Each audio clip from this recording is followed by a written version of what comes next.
The information provided in this episode is for informational purposes and does not intend to diagnose or replace therapy.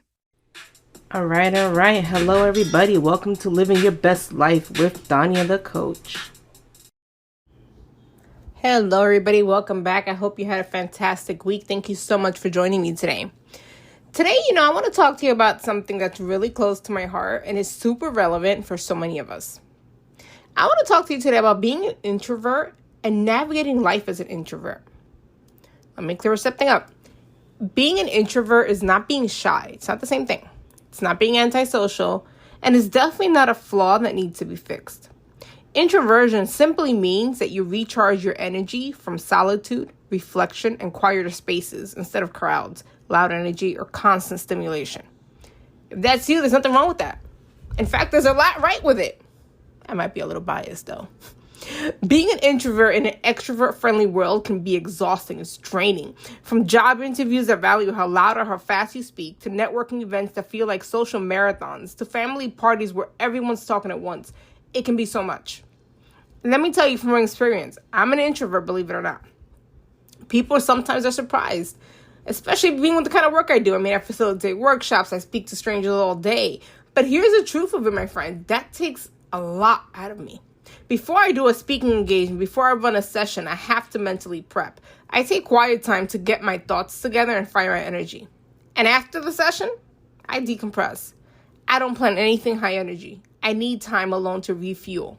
Whether that means silence, a nap, just being still, I have to protect my peace. So if you ever feel like you're faking it or drained after doing something bold, you're not alone. You're not doing it wrong. You're just wired a little differently. That's okay. I do have some tips for you, though, to navigate life as an introvert. Honor your energy. Your energy is currency. Don't spend it on every invite or feel guilty because you don't want to go, because you need alone time. That's not selfish. It's self-preservation. Second, my friends, set boundaries that don't require an explanation. You don't owe anyone a reason for declining an invite. I'm not available is enough. Next, choose deep connections over broad networks. Instead of having 100 acquaintances, nurture a few real, nourishing friendships. That's where your introvertness will shine, in those deep, meaningful conversations. Create a recharge routine. Build in quiet time. Make it a priority. Schedule it. Whether it's reading, journaling, walking, sitting in silence doing absolutely nothing. That's okay. Schedule that solitude with intention.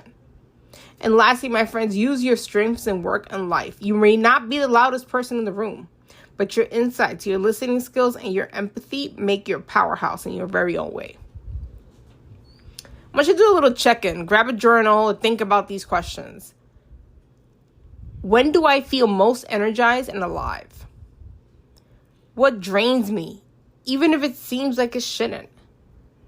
How can I communicate my needs without guilt? I'll tell you, sometimes we introverts feel like we need to play the part. And we spend all this time and energy putting on a performance, and that's exhausting. I learned I can show up as myself. I don't need to be the loudest. I just need to be present, authentic, and confident in my calmness. And trust me, the quiet strength can stand out just as much as the loud person. But if you need support in this space, I want to talk to you. Let's chat. If you're an introvert trying to figure out how to build a career, navigate relationships, or just feel more confident in your own skin, I'm here to support you. You can text me 772-256-3860 or book a session on my website, daniathecoach.com. I'd love to help you tap into your strengths and build a life that feels right for you. That's going to look different for everybody, right? Remember, you don't have to be loud to make a difference. You don't have to be the center of attention to be powerful. Your quiet matters. Your presence matters. You just are. You're enough. And as always, don't forget, you are absolutely amazing. Love today's episode? Carry the message with you, literally. Check out our exclusive shirts and hoodies at daniathecoach.com. Each piece is made to inspire confidence, strength, and purpose, just like this podcast. Stay cozy, stay bold, and rep your growth. See you next time.